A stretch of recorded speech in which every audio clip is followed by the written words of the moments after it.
Hey guys, how you going? We're live here in the group. So lately we've been talking about building emotional safety in our relationship, and one of the ways we do that is by talking to our partner, because quite often we use the excuse that we don't have time, that we're too distracted, that there's a lot going on, and that is true, we have busy lives. However, this can become a trap of not actually talking to our partner to avoid emotional discomfort, avoid things that we don't want to talk about. So one of the ways we can do that and to improve in that area is to actually ask our partner questions, and these can be safe questions, but it starts to build that process of understanding each other, giving each other time, and not being so reactive when someone talks. So a couple of weeks ago, Maria interviewed me with some questions that I had no idea what she was asking me, and today she's in the hot seat and I've got some questions for her. So here we go. Here we're going to interview Maria and have just a discussion and see what comes up. By the way, I didn't even know I was doing this today either, so I got double surprise. All right, off you go. Chucked on the spot. So, question number one, how are you feeling today? Really good, actually. I feel great. Why is that? Why? I slept really well. That always helps me, as you know. And I've had a couple of clients and served them, and I feel like I served them really well.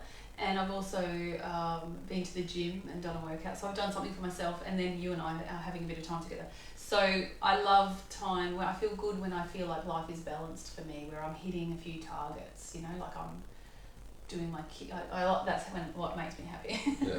All right. Excellent. Stop talking. No. I like when I feel well when I feel like I'm showing up in lots of areas of my life at my best, and today's going really well in that way. Excellent. Okay. So what is a childhood dream that you have what is a childhood dream that you had that you haven't shared before? I haven't shared before. Ooh, I don't know. Do you know about? I mean, one that I don't. You know a little bit about perhaps, but I always wanted to travel to Kenya, and I don't know why Kenya specifically, but that was where I wanted to go. We were going to go just before we were married. We were going to go, but we decided not to. So that was one of my dreams. Let me think about anything else. I don't know. I have no idea why Kenya, but I really wanted to travel into Kenya, into the Masai Mara and in the crater, the Ngora crater, and maybe go up into Uganda and see the gorillas. That's what I really wanted to do. And I think I would have loved to have climbed, Kilimanjaro and things like that. So I think it just had this imaginary element. Perhaps also, I do remember when I was very young, my auntie had come back from Africa and she gave us these beautiful African beads, and I think maybe that made my little imagination go wild for Africa. And then when I met Justin, he was South African, so that helps. No. Another dream, you sort of know about that one really, don't you? A little bit? Yeah. One that I haven't shared, a childhood dream, I'd have to think. That you don't know. I don't know. I can't think of one that you don't know about. That's okay. I had actually forgotten about your dream to go to Kenya, so that's yeah. There was always one I had. Yeah. We'll put that back on the bucket list. So how did your family handle conflict growing up? My family handled conflict very basically. I think there weren't really very many positive elements to what I saw in conflict resolution or conflict management. There was a lot of us in that house, so I grew up with a big family, and when conflict arose, the way Mum and Dad handled it, if Dad started getting upset, Mum would go and would do whatever she needed to do to shut it down. So if Dad started getting upset, it was a bit unpredictable. My dad was very, very unpredictable, both physically and emotionally, I guess. So if he started to get upset and she saw it, she would get us away from him, because he could have violent outbursts. I'd say that with sensitivity to my dad, but it was true. And so the other thing is that I look back now and I realise Mum was avoiding that all of the time. So not only during it once something blew up, but she was actually always managing that, which I think is a bit of a shame. If mum and dad fought, mum usually ended up in the bedroom crying quietly on her own, and then you didn't go near her. That you knew that, and dad would be outside, so they just disappeared, and they would just get space from each other, and there was never any discussion afterwards. What happened? Nothing. Zero zilch. It would just pass over, and everyone came back to normal eventually once those nervous systems were back into regulation. There was never any discussion, no posts, no asking if anyone was okay, nothing. Zero zilch. You just knew you had to walk on eggshells for a while around mum and dad. And then if problems arose within us, like within the siblings, within the children, again, it was usually just squashed by dad. If it got too crazy, dad would just come in and throw everyone in different corners of the room, basically just pick kids up and toss them, and then that would be it. It would be over. So no resolution whatsoever. We never ever discussed in any incident, from my understanding, ever after a heated argument or a heated discussion where there was fisticuffs, and there were fisticuffs in my family. Not just not crazy regularly, but it got pretty crazy. I was very sensitive to that. So as a little person, it used to upset me a great deal, and it still does. So when things get crazy, or if there's a particular type of yelling or screaming, I get dysregulated, and I can feel it in my nervous system. And as the only way I dealt with it when I was a child is I used to go walking. I used to disappear and walk, and I would just go, and I'd be gone. And I was young, and I would just walk, and I would leave the property, and I would walk over the creek. Justin knows what I'm talking about, but right up the hills, and I would just walk and walk and walk and walk and walk until I figured out it was safe to come home again. How do you think that's affected our relationship in our conflict resolution?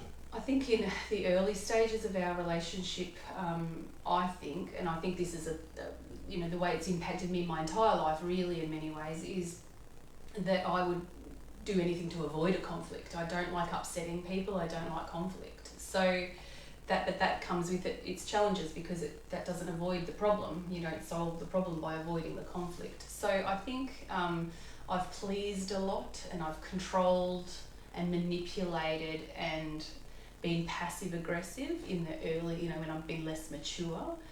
And I've sort of worked to get my way when I want to get my way, but done that behind the scenes. But a lot of pleasing and a lot of making sure everyone else is happy and neglecting myself. But there's both sides of that, there's also the manipulation to get what you want in any way you kind of can. So, and then I don't think that, I know very well that didn't serve us at all. I think I'm better at it now.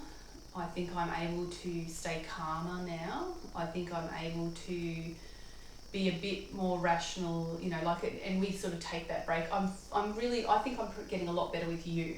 I think I still have work when it comes to the children. So that I don't get, Jay starts smiling, because sometimes I can be still, because they're only little, and sometimes I can be a bit, take the boss role a little bit. Yeah, and I saw that happen a lot in my childhood. So the older person, they were the one. So I need to work on that a little bit more. But yeah, look, I think it led to a great deal of dysfunctional behaviours, and it's taken a lot of practice and learning and developing my skills to be a whole lot better at resolving issues. I think you and I have worked at that, done a lot of work in that area, and I think we're 100 times better. We still get upset, and we still, I go like that because you can still feel it, but we're very respectful. I don't think we're passive aggressive anymore at all, really. And I think we're accountable to each other more than ever, which I think I love, and I really want to keep working in that direction. And I also think, because I think I know there's more in me, I know there's more growth there, and I'm actually excited about it, to be honest, because you end up building strength. You feel stronger, you feel like you are more capable in your own energetic system, your own energy field. You're more capable of holding on to it. And I'm getting better at holding my space too, and not letting other people impact me quite as much. Yeah, I think you've done a lot of work and you're doing really well at I'm growing. growing. So thanks for your vulnerability there. I'm going to keep moving through these questions because Might not get to all of them. I've got a few here. What do you consider to be your core value in life? Oh, my core value. Honesty. Honesty? Yeah. Yeah, and I say that pretty quickly. Yeah. I'm deeply honest. I can't be any other way, and it just... What about honesty with yourself? Yeah, but just honesty with anything I'm doing. And and that honesty is about aligning with this deep sense of who I am. Like I guess it's authenticity in a way, but for me it's about honesty because I can only say where I am right now, and that's going to change, and I'm sure that's going to change over time. But it's very difficult for me to be dishonest. I can be very unconscious. That's the only time I can be dishonest, is when I'm unconsciously doing it. So it's this very, very pure part of me, and I think actually it's a strength of mine, but I find it very difficult to be dishonest. If I am conscious of it, I can't do it. So I guess I think it would be honesty, and I've never really thought about it before, but yeah. Great. What is a belief you've held strongly in the past that you've since changed your mind about? So what's a belief that you've held strongly in the past that you've kind of released or you've changed your mind about now? That I'm right. Or that the way I do it is the best way. Yeah, I feel like I'm still maybe releasing it, but I think I've done the large volume of that work. But I used to think that I was right. I used to think that the way I did it was the best way because I think a lot. So I was very logical, and I would think things through thoroughly. So I didn't understand how there could possibly be another way that would be better than the way that I thought, the way I saw it, and the way that but we're talking about someone in their 20s, and this is the way I view the world. So before Justin turns up on the scene, and I'm like, of course you're going to do it my way. Just in your 20s? No, I think largely, like I'm talking about when probably into my 30s as well, but I'm just saying when we met, that was the way I viewed life. I thought that I was right because I really did think through decisions, and maybe I was right for me. So I now don't believe I'm right what I believe or how I see things, and I think I have dumped that belief that I know I'm right in the best way I can be at the point of time with the knowledge and skills and experience I have for me, but that doesn't mean anybody else.